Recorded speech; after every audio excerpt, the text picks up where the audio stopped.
Members of the body, I just want to point out that actually, and I've heard it time and time again tonight, that there was a problem with LB 367A. There really wasn't a problem with LB 367A because it was correct. Because it followed LB 367 onto select file as it was.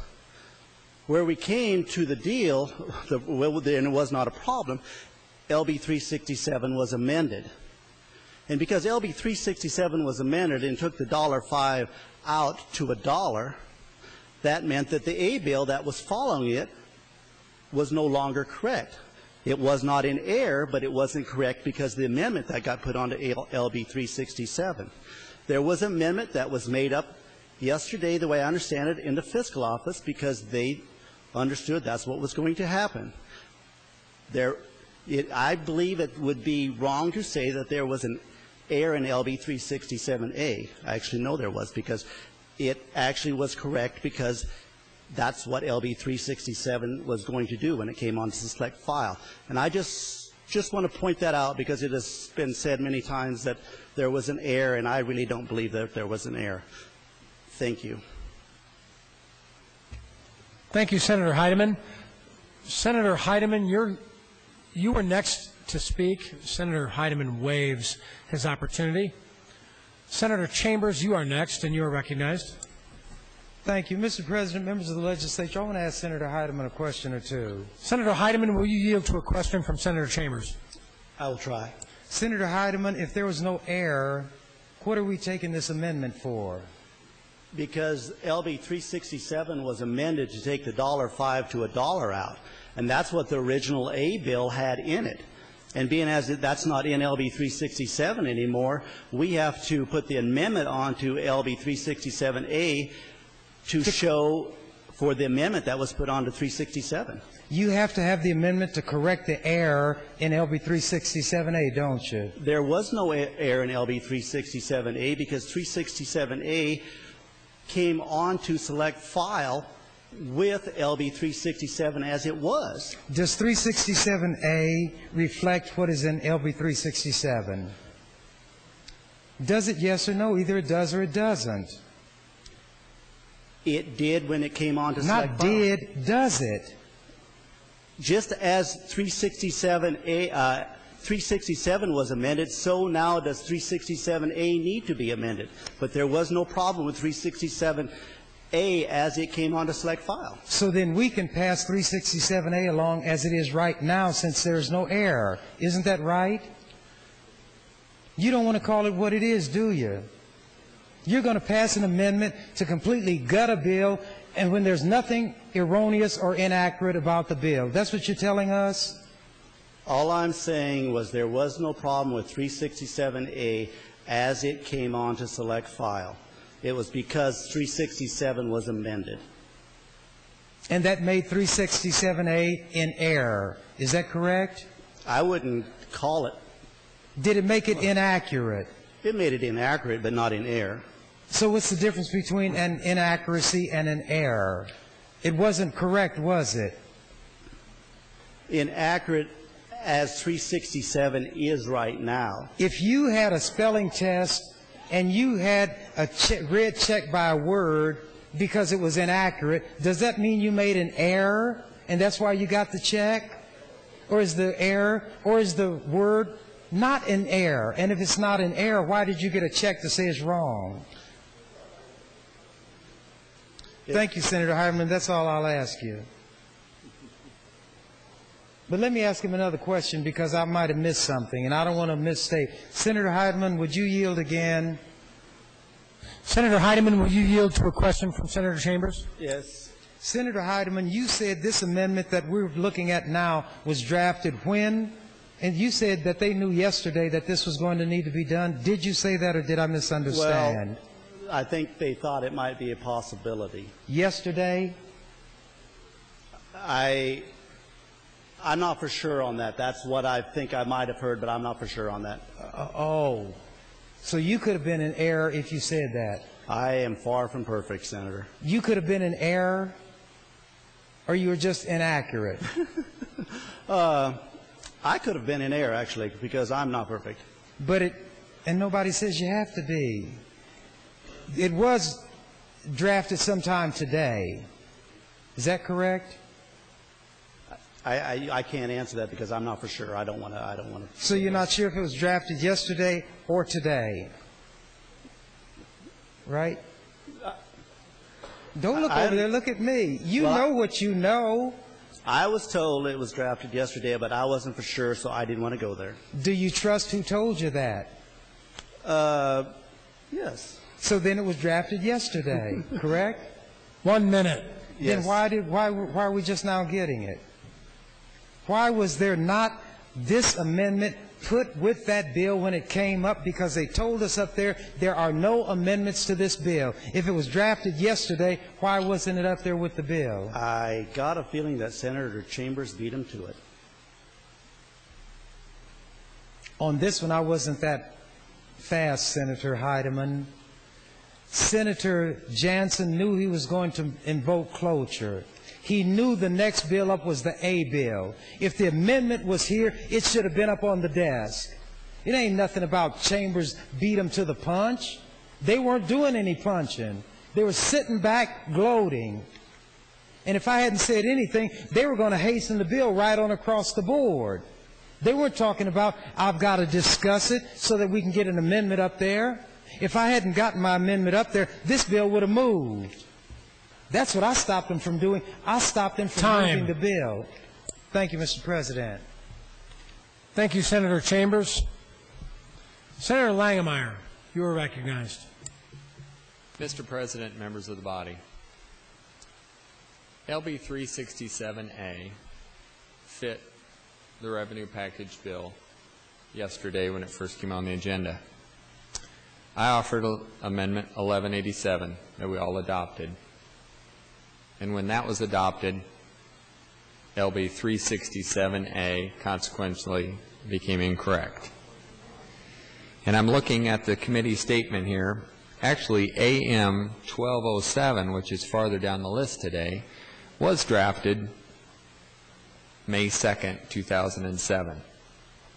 Maybe wasn't filed when it was supposed to be filed, but it was drafted. It's right on the top of every amendment. We can tell the dates when these are drafted. It was drafted May 2nd, was not filed. I can't personally say why or why not, and I don't really care to. AM 1235 was drafted today after FA 97 was put up there. And that's the timeline of how this happened, because 1235 had to go to FA 97 because it was there. If FA 97 just were to disappear right now, then we could go to the amendment that was drafted previously, AM 1207, do the same thing. And so, as we all know, LB 367A was correct first round. Then when it was, the amendment 1187 was taken, it became an error. This amendment before us, AM 1235, will correct the A bill to match the bill that we have passed. And with that, I'd ask for your support of AM 1235. Thank you, Mr. President. Thank you, Senator Langemeyer. Senator Chambers, you are recognized, and this will be your third time on this amendment. Thank you. Mr. President, members of the legislature, I'd like to ask Senator Langemeyer a question or two. Senator Langemeyer, will you yield to a question from Senator Chambers? Love to. Senator Langemeyer, who filed LB 1207? My understanding, reading it, is Senator Jansen. If I had not filed my amendment, the one that is the vehicle, FA 97, this bill would have moved, wouldn't it? If I hadn't delayed it, it would have moved, didn't it? I think Senator Jansen knew he needed to get the amendment up there. Whether it would have gotten that, would have moved prior to that, I don't know for sure, but I would say there's a good chance. I had been discussing the bill for some time before this amendment that we're talking about now even came to be. Isn't that true? I had been up here talking for some time, hadn't I? Yes, because you and I and Senator Cornett were discussing it. And if I hadn't had my amendment up here to delay that bill, it would have moved, wouldn't it? There were no other amendments. Nobody's going to discuss the bill. It would have moved, wouldn't it? I believe so. Thank you, Senator Langenmeyer. That's all I'm saying. If I hadn't delayed the bill, it would have gone. Yes. I did rush to put an amendment up there because they said there are no amendments on the bill, and Senator Jansen was not going to speak.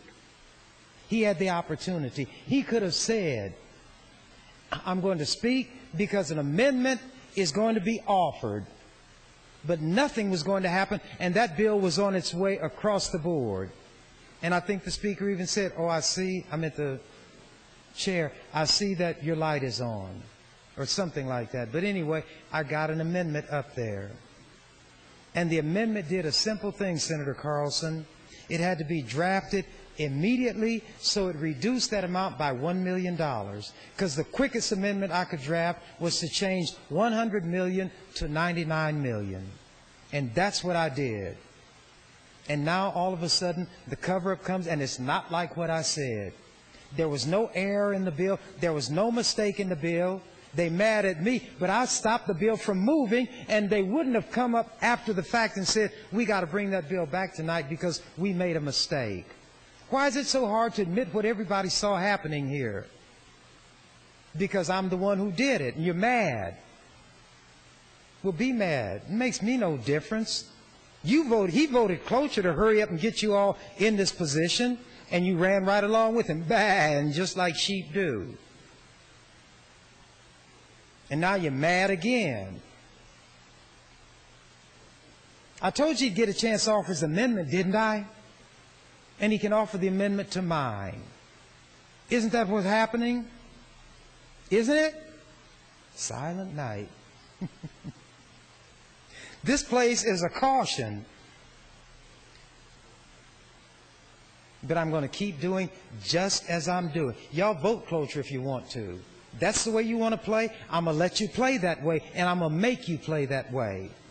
And this bill, this A bill, is not going to move unless Senator Jansen invokes cloture. I'm not going to be collegial. Because when it's added to my amendment, then it's no longer an amendment to an amendment.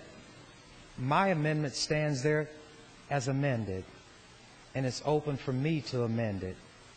But he's got to ask for cloture. 1 minute. If he knows what I'm going to do, then to avoid all that, he's going to have to invoke cloture. There's no way he can get this bill moved without doing what I said I'm going to make him do tonight. So you're going to have 3 cloture votes tonight. And you're going to have some more tomorrow, perhaps. So you can legislate by cloture because you're angry. You're angry. These adults, these mature people are angry. So they're going to show their anger. That's fine with me. And I'll just show how I own the legislature. This is what I said I was going to make them do around 4 o'clock, and I made them do it. Just like I wrote the script. They didn't like reading it, but they had to go by it because I own them. I know them. I control them. Y'all don't like that, do you? Well, I don't like what you're doing, so I'm getting even with you. But I'm doing it in a lighthearted way that doesn't harm anybody. We weren't going to go beyond 3:05 tonight anyway. We still will get to it. Senator Fisher will get you to vote for cloture. Thank you, Mr. President. Thank you, Senator Chambers. Senator Cornett, you are recognized. Thank you, Mr. President, members of the body. I had my light on before Senator Chambers last spoke. This afternoon, I will admit, Senator Chambers is right. We had not filed the amendment. It was overlooked when he observed that there was an amendment. No amendment filed. He went up to the clerk, asked if there were any amendments pending. There were none. As soon as myself and Senator Langenmeyer realized that, and Senator Jansen, Senator Langenmeyer and I went to Senator Chambers and explained the amendment was being filed to correct the problem. That amendment had been drafted yesterday. Myself and the Revenue Committee, I'm sure, will accept responsibility for the fact that it was not filed in a timely manner. And Senator Chambers was correct in filing an amendment to give us the opportunity to correct the problem. And I'd like to thank him for pointing that out. Thank you, Mr. President. Thank you, Senator Cornett. I was talking to the Speaker, and I didn't hear everything that was said. But sometimes it would be easier to just acknowledge something that everybody sees to be a certain way. Then discussion doesn't have to linger on that. But rather than let statements be made that are not forthright, I will deal with them. And I think Senator Heidemann was trying to give cover to some people, so he got himself into a bind. So I had to address what he said. But it matters not to me because we're going to be here a certain amount of time anyway. On this bill,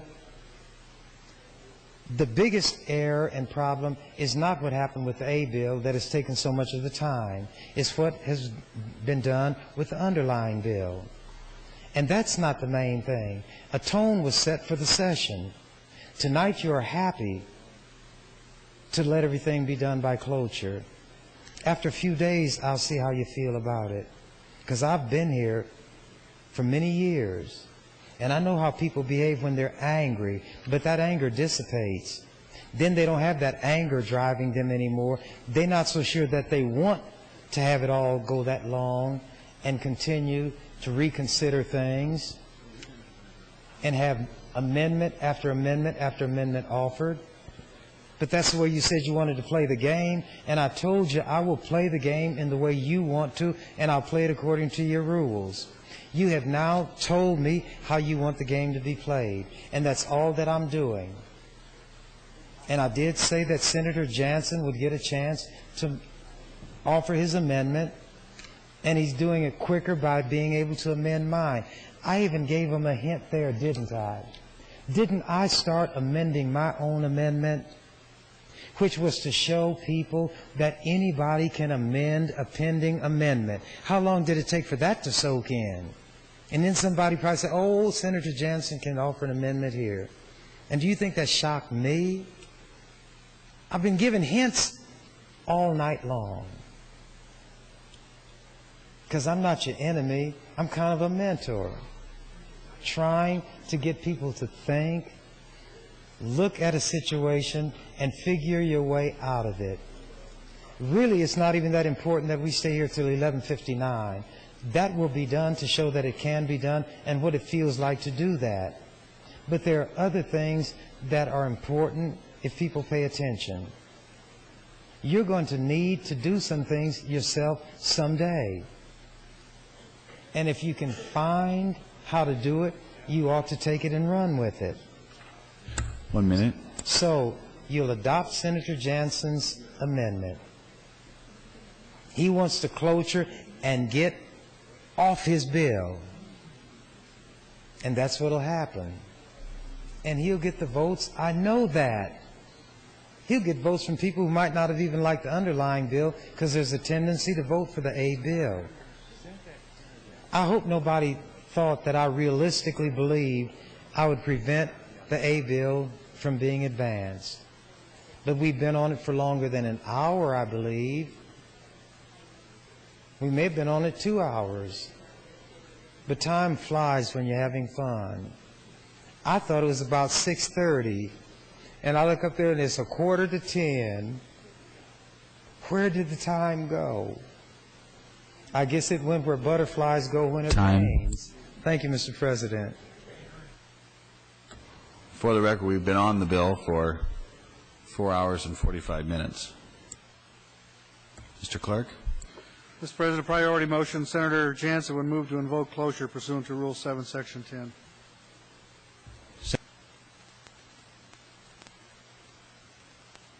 Have all those voted that intend to? 40 yeas, 2 nays, Mr. President, on the motion to invoke cloture. The motion to invoke cloture is adopted. Mr. President, 305. I now have a motion from Senator Chambers to recommit the bill to the Transportation Committee. Senator Chambers, you're recognized to open on the motion to recommit LB 305.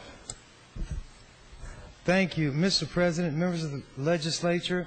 I guess I was better prepared for this bill than I remembered. This is a priority motion, and it did not have to be filed ahead of anything, because I don't know what other amendments there are that might be pending. I have been opposed to this bill, and the reason I'm opposed to it is that it will take about $9 million from the general fund. It will divert it from the general fund and place it at the disposal of some people in the roads department who might be referred to as miscreants. I'd handed out some articles which described in detail in the World Herald an overpass seeking federal funds that was going nowhere. The officials in the State Department of Roads gave their backing and approval, even though in doing so they violated their own standards. They violated their own standards. My view is that an agency given money to do with as it pleases without legislative oversight is going to be careless, slipshod, and those who run the department will become arrogant and irresponsible because nobody is going to call them to account. Why was this done? Because there's a fellow whose last name is Selden, and he apparently has some clout with state officials. Going by their own standards, the State Department of Roads would not have agreed that that thing should have been built. There was no justification for it according to their own standards. And I realized that federal representatives from Nebraska went along with it because they were under the control or the influence of this person who did, by the way, contribute to their campaigns. These overpasses are expensive. A county, a city cannot build anything in the way of a road or a highway that will give it access to the interstate. The interstate is accessed by way of interchanges. You know, those ramps. And even if a ramp is located within the confines of a city cannot just build a ramp because it might be within the boundaries of the city. A county cannot build a ramp that accesses the interstate because that interstate is passing through the county. There are very strict rules and regulations that must be met. There are even such things as environmental impact statements that are required. And you have this totally irresponsible agency being given this money so that it can circumvent the budgeting process of the legislature. The Department of Roads should have to come before the legislature and justify money being made available. Don't just put money in a highway trust fund. Make them come before the legislature like any other agency of state. Nebraska is not growing in population, so why do roads proliferate? Why are roads built in such a shabby, shoddy manner that in fewer than 3 years they have to be torn out and rebuilt, as I mentioned earlier is the case on I-80 between Omaha and Lincoln? And the state is going to have to pay at least half of the cost of redoing what the contractor messed up. The road building lobby is driving this bill. They make money. Do they care if the roads are shabbily built? Do they care if they come apart and have to be repaired? Why should they care? Money, money, money. How many of you would be satisfied if you had a driveway put on your property and in fewer than 3 years it was unusable? You would accept that? But it's done to the state on at least a semi-regular basis. And the people who regularly drive the interstate in Nebraska expect to see road work being done, then redone, because you have irresponsible people in charge. And you're being asked under this bill to forget all of that and just make this money automatically available to them. There is no comprehensive road plan for this state. They just build roads as political winds blow. And they build shabby, shoddy roads. The interstate, crumbling in fewer than 3 years. That doesn't bother anybody here, I guess, other than me. But you're locked into this bill, and you have to support it. You would not make a certain amount of money every year available to HHS or any other agency. They all have to come groveling and crawling on their knees, begging and pleading and crying and wheedling. But not the Department of Roads. They tell you, you go stick it. We'll build any road we want to, and if it breaks down in 3 years, so what? We will hire the contractor who messed it up, and we'll pay half of it, and he'll get some more money. What do they care about you? Why do they have to? That's why I get to keep talking to you all. Don't get mad at me. They're doing it to you. As they say, don't kill the messenger. Drive the interstate between Omaha and Lincoln and see what I'm talking about in that area where they created new lanes. And see for yourself. I'm wondering if that new bridge they're building across the Platte River might not have a few weaknesses and come apart. And if cars fall in the river, then what you going to say?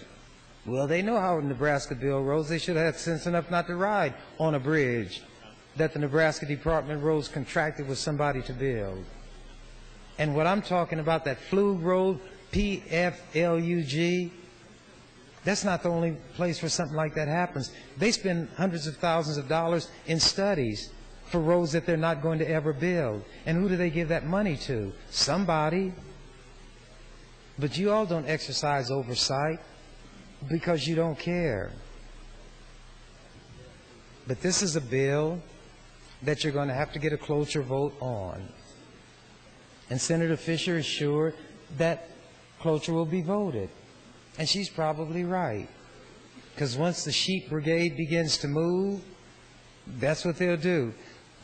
When I was in the Army, we had advanced basic at a place called Fort Ord in California. They might have closed it down since then. Maybe all the buildings fell down, you know, after a lot of time passes. But they would actually have areas where sheep would be, there'd be flocks of sheep. And I never thought that sheep followed the leader. But there was a day when these sheep, there was a tree, and the flock divided and went around the tree, and somehow 1 minute. They started going in a circle. And that's what the whole flock was doing. They were going in a circle around that tree, and I guess each one was just following the one in front of it. And said, I don't know where we're going, but I guess the one in front of me knows, and when it gets where it's going, I'll get where it's going too. And that's probably where we're supposed to go. Sheep will tend to follow, but I never thought I'd see them follow like that. So the sheep will be on parade tonight. Remember, I don't own the World Herald. They did the investigative report. They editorialized against that. The Lincoln Journal-Star did a report. They editorialized against it. But it makes no difference because the legislature is going to swallow spit and go along. Thank you, Mr. President. Thank you. Mr. President, members of the legislature, I can understand Senator Gay feeling somewhat defensive, but he didn't get the thrust of what I said. So I'd like to ask him a question or two. Senator Gay, would you yield to questions from Senator Chambers? Yes, I would. Senator Gay, are you aware that the state officials with the Department of Roads, in agreeing to support this project, violated their own standards in doing so? That's what I read in the paper, but I'm not aware of the process. Oh, and you think that of the what they paper was did, not so. telling the truth in that regard? No, I don't know. I just don't know what that process is. I think the point. But you read that they violated their own standards. I read that they changed their view. They changed their view. So what you're saying, I guess the standards could never be changed if. No, when I say the standards, I mean the criteria used in determining to support a project. And in agreeing to support this one, they violated the criteria established for approving of projects or approving support of them. You're not aware that that was done? Well, you use the word violated, and maybe they might have modified it. And I no, don't they know. went against what their standards and were. I didn't know that. I Okay. don't know what their standards are. If you read that, would you believe that was true, or would you think the paper was lying and misquoting these state officials? No, I don't think the paper is lying. I think they presented one side because it's a little more it's more devious that way. Well, I don't think it was as bad as it was painted to be. Well, you honestly. voted for the project, though, Yes. didn't you? Oh, yeah. So you're not completely objective, are you? Oh yeah, I think I was objective looking at it over the past years. Something you voted for, you think you can judge objectively when it comes under attack? Well, you tackled Well. it. No. I didn't think so. That's all, Senator Gay. Thank you. I don't think you're being devious at all. But the article did point out that some of these officials acknowledged that they did not follow their own standards. They had to go away from their own standards to do it. They shouldn't have done it. They won't do it again. They're irresponsible. Nobody calls them to account. A big shot with money and influence persuaded those in the Department of Roads to violate their own standards. And Senator Fisher is telling us these are the people to be trusted. But she doesn't want to talk about that. She says this is a good way to get some money for the roads, and she mentions a comprehensive plan. These roads grow like topsy. They're built in places where they don't need to be. There is no justification for them. They do not lead to economic development. And that is a shibboleth that is used by everybody. Well, somebody might drive on this road and want to stop at one of these inns or one of these motels or go buy some souvenirs. So this multi-million-dollar road contributes to economic development. You know who makes the most money and benefit from these roads? Those who build them. That's who. And the ones for whom they assist in having them built, as was done in the case Eldon. And the Department of Roads officials were complicit. But that doesn't get the discussion, and everybody becomes defensive and cannot acknowledge what the officials themselves acknowledge. I want to ask Senator Rakes a question, if he's here.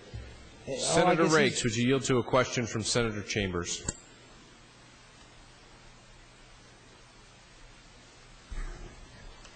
Yes. Senator Rakes, you like this bill, don't you? Yes, I have supported this bill, Senator. No, I know you supported it, but you like it, don't you? It warms the cockles of your heart, more or less. 1 minute. Well, I'll borrow a line, if I had a heart, Senator. Listen to him. Oh, you have a heart already. All right. But since there's only 1 minute, I won't proceed with this line of questioning, but I will like to resume it the next time I'm recognized. Thank you, Mr. President. Alman, you will follow Senator Chambers. Thank you. Mr. President, members of the legislature, I see Senator Rakes striding in a purposeful manner toward his desk. He must have anticipated that I'd like to ask him a question. Senator Rakes, would you yield to a question? Yes. Senator Rakes, do you have your gadget? Is it on and in working order? That's my first question, which I'd like you to answer if you are of a mind to do so. It is, Senator. Do you see 3 blue bars going across your screen and one in the middle which says proposed amendments? I do. Do you see an amendment labeled FA 100 being offered by me? I do. Can you click that amendment onto your gadget so you can see what it says?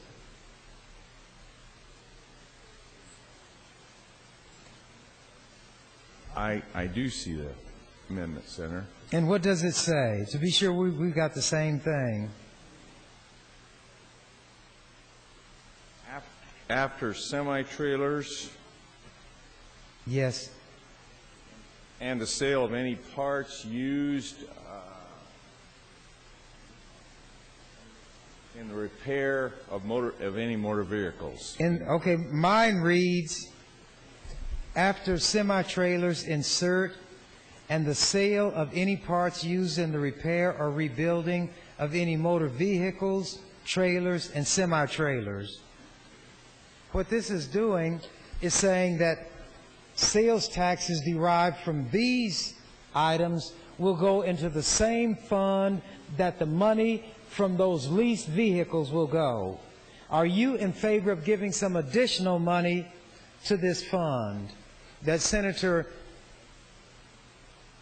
Stoothman told us will give $1.44 to his community so he can buy 2 hamburgers? I think he's had enough hamburger. I'm not supporting of that. Would you agree to this amendment, which would give some more money to this fund that you feel needs to be replenished on a yearly basis? No, I wouldn't support that, Senator. Why, if I might ask? This would be an expansion of what I would consider the traditional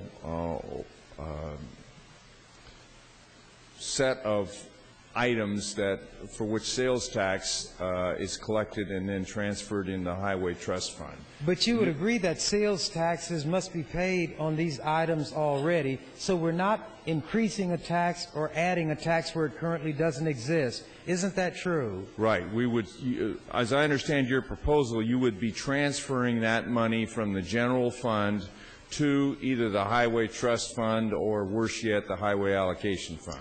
Yes, and what are we doing with LB 305? Isn't that precisely what we're doing with the money that we're discussing? 305 transfers money from the general fund, yes, sales tax money from the general fund to the Highway Trust Fund.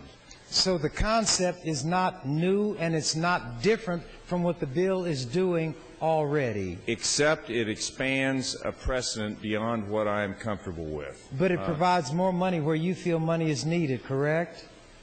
Well, it may be more money there, but actually I'm more concerned about upholding the construct that's been in place all these years. In particular, as we mentioned before, the proposal here only deals with sales tax on long-term leases, which have in the more modern era come to replace purchases of automobiles. We've always used sales tax on purchases.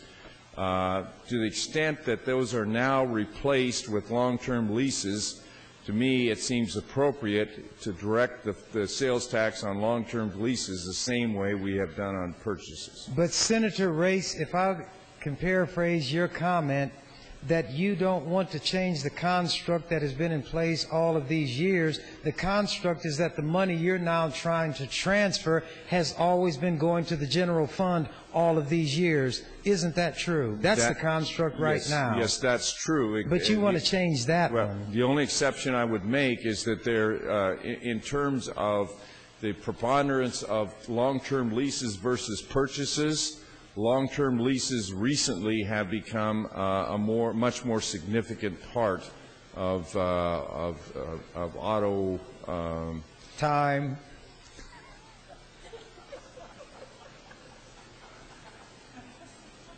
Time.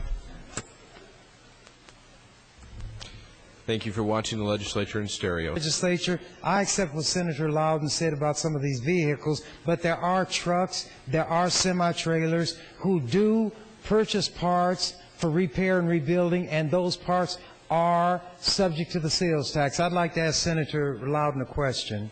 Senator Loudon, would you yield to a question from Senator Chambers? Yes. Senator Loudon, are there any trailers and semi-trailers which in fact do pay sales tax for parts that are used for rebuilding and repairing? That would have to be some that aren't state apportioned, but that aren't apportioned, that would have some type of a county license or something. But if they're apportioned vehicles, like using interstate commerce, they don't pay any sales tax. But there are trucks that don't meet that standard. There are vehicles of this kind which are not in that category, and they in fact do pay sales tax for these parts. Isn't that true? Oh, I'm sure there's some around. And those are the ones where the sales tax that's paid would go into this fund. So I agree with what you said as far as it went. But it cannot be said that every trailer, every semi-trailer is an apportioned vehicle and no sales tax will be paid for these parts. Wherever the sales tax is collected for these parts, those taxes will go into this highway trust fund and that allocation nonsense rather than the general fund. That's all I'm saying. It doesn't levy a tax where it doesn't exist. It doesn't attempt to place a tax where one cannot be levied. But where a tax is collected, that money will go into this fund that I'm talking about. However, that is not the amendment before us now. We have a motion to recommit the bill to committee. And I'm debating whether I will reconsider that motion. So I'd like to ask Senator Loudon a question. Senator Loudon, would you yield to another question? Yes, I would. Senator Loudon, to show what I'm going to do, I will give you the title of one of Shakespeare's plays, As You Like It. Do you think if this motion fails, I ought to offer a motion to reconsider it? Well, I think that would be entirely up to you. I know, Senator. but I'm asking for your opinion. Do you think I should do so? No, I then don't you think... got it. That's what I'm going to do. I'm not going to make a motion to reconsider. Thank you for your help. Thank you, Mr. President. Thank you, Mr. President. I was just kind of surveying my domain to see where Yeoman Friend is.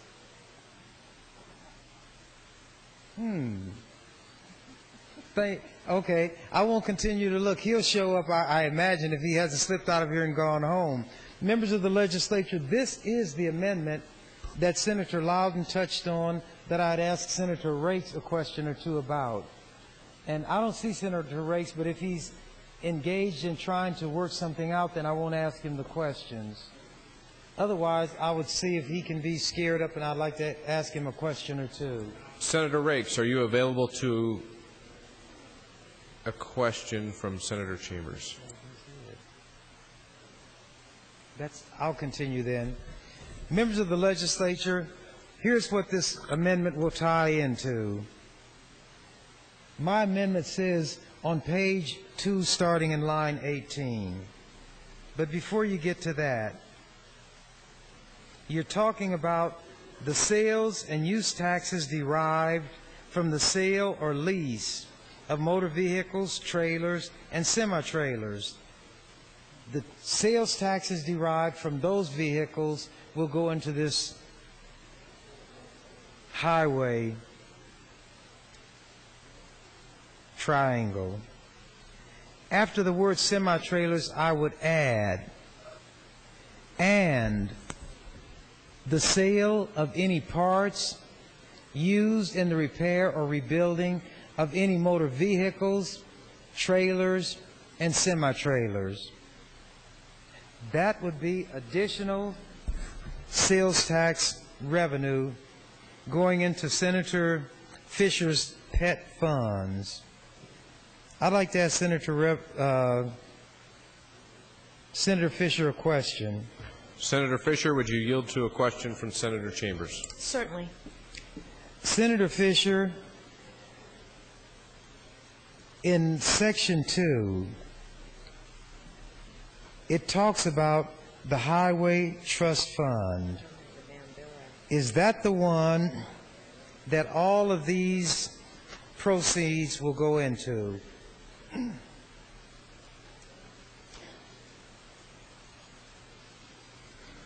Are you talking, Senator Chambers, about the green copy? Yes. Section 2, if you look at line 22, you will also see that, well, starting on line 20, yes, the sales tax that's in excess of the 5% yes, goes to the Highway Allocation Fund. Okay, so that means some of what would be derived from my amendment would also go into that highway allocation fund based on the existing formula here. That would be correct. But the bulk of it would go into the highway trust fund probably, correct? 5 cents goes to the highway trust fund. Anything in excess, which is the half cent, goes to the highway allocation fund. Okay, so generally speaking, the highway trust fund would get the big end even of what I'm trying to add to this bill. Correct. Do you agree? And then okay. that is split between the state and the cities and counties. Right.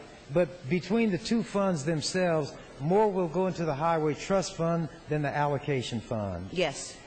Do you support this amendment? I think your amendment is quite generous, but no, I do not support it.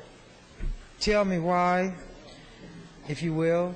I have been very forthright with all of my colleagues, including you, Senator Chambers, all through this process, saying that my goal on LB 305 is just 305, and that I think it's appropriate that the sales tax from the leased motor vehicles goes into financing our roads. Right. I'm not saying you have not been forthright. Will the money derived from LB 305 as it exists now provide the Highway Trust Fund and this allocation fund, mainly the Highway Trust Fund, all the money that is going to be needed to fund this, you call it a master plan or a comprehensive plan? This will provide enough money to fund what is called for under that plan for coming years. Is that true? No. So then why don't you want to accept additional money? Because I think, Senator, that the legislature, through the committees of Transportation, Revenue, and Appropriation, needs to look at the funding that we have for our highways within the state of Nebraska, and I don't just want to willy-nilly throw in an idea, whether it's from sales tax from repairs or cigarette tax or whatever. My goal this session has been the appropriate funding of our highways, and that's what 305 does, in my opinion. And I guess you could say I'm not out to be greedy, because I think we need to study the situation and look for appropriate revenue for the funding of our highways. But you agree that no such study has been undertaken as of this date? Not on my watch, no. You said you don't want to just willy-nilly go after this money and other sources of money without this study. So what you're willing to do, even though there's no study, is to get the nilly without the willy. Right? I don't think this is willy or nilly when it comes to LB 305. I think it's an appropriate funding. It's funding that we've used in the past.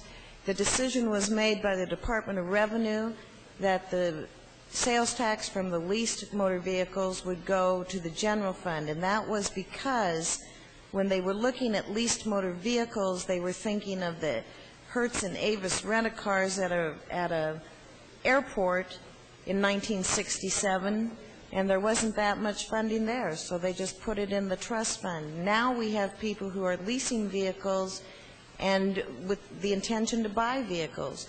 Senator, and that's why the bill, as it is now, says that it's the lease money from the sales tax on motor vehicles, but it's from the leased vehicles over 31 days, because that doesn't cover that, I call them the airport vehicles. Senator, if this decision was made, did you say it was made by a department, by the Revenue Department to do this? And if so, was it done without statutory direction? That money would go into the general fund rather than the highway trust fund and this allocation fund? Was the decision made, did you say, or did I misunderstand you, that the Revenue Department decided that the money from these leased vehicles would go into the general fund? Or was there a statutory requirement that that be done? It is my understanding that it was a decision made by the Department of Revenue. So why do we need a statute to do it? Did they do it pursuant to a rule or a regulation, or just do it? If you know, if you don't, I don't want to grill you on that point, because that's not the main point. I think they just did it, Senator. I don't know. Okay. That's all I will ask you. Thank you. Members of the legislature, Senator Fisher has said that she wants to limit the bill to what it is. But many bills come before us and amendments are added. Senator Rakes is in favor of this bill, but he's not in favor of more money. I thought the purpose was to raise money, to give more money to these road building contractors. Senator Stoopman has changed his mind. He's for the bill more strongly. Senator Waldman was against it last time. Is Senator Waldman here?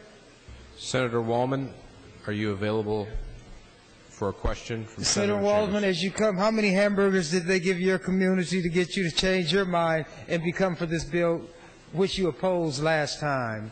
Nothing. They didn't get nothing at all. So then why did you change your mind, if you don't mind sharing that with us? Well, I figured that the leased vehicles use the roads. 1 minute. And they use the highways and the Did somebody talk to you from the Department of Roads? Nope. No contractors talked to you? Nope. You just decided this on your own? What? Yes. Okay, so you did more thinking than had been done when we were on general file? Yes. Okay, good enough. Thank you, Senator Waldman. Thank you, Mr. President. To address a question to Senator Chambers. Senator Chambers, would you yield to a question from Senator Carlson? Yes, I will. Senator Chambers, in these 4 months, I'm still trying to figure you out. We have some fun. You generate emotions. An hour or so ago, I was ready to pop you, and then I thought I better sit down and be quiet, which I did, and I'm smiling now. I'm just that kind of charming guy.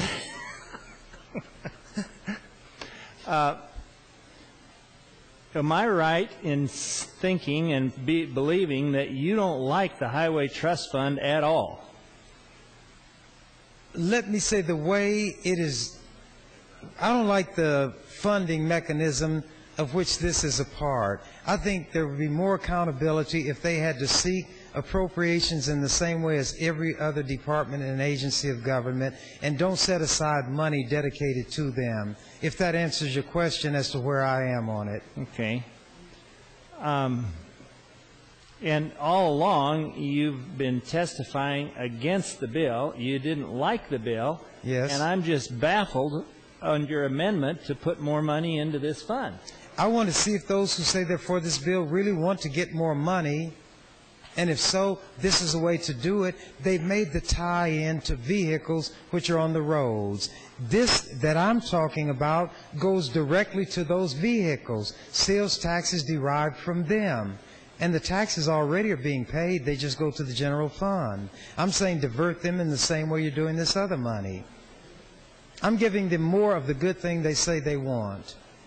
I know, and I'm just trying to figure that out, so I wanted to ask you. Thank you. Thank you, Senator Carlson and Senator Chambers. Members, we're discussing Floor Amendment 100.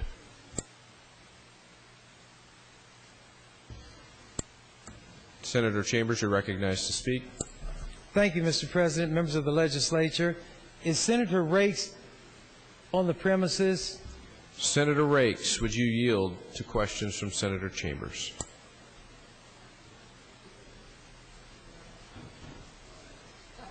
Yes. Senator Rakes, at what point would you say, if there is such a point, you would agree to money coming from other sources than the sales taxes on these leased vehicles that should be diverted from the general fund into the Highway Trust Fund and the allocation fund? I don't have a good answer for you on that, Senator. I guess my answer would be this: unless there is a plan which I think thoroughly addresses the mismatch that is currently in place between funds coming available to be used on roads and revenues or spending on roads, I don't have an answer to that. But I do think that is a question that needs to be addressed. And you think there would have to be something in the way of a substantive study addressing this very area before new sources of revenue would be tapped for the purpose of diverting those revenues into these two funds. I do think that, and I think that that study would need to address both revenues and spending. Definitely. Now, do you know who the officer is in the Department of Roads who is responsible for quality control when it comes to building roads? I don't know the name, Senator. Do you know if they have such a division in the Department of Roads that oversees that? I don't. How do you think it came about that there's crumbling of a recently constructed portion of the interstate between Omaha and Lincoln? I think Hawkins was a construction company. They do a lot of work for the state of Nebraska, don't they? I believe you're right. I think I've seen that. And they've been doing it for quite a few years, haven't they? Yes, I think so. Do you think they should know how to build a road properly by now?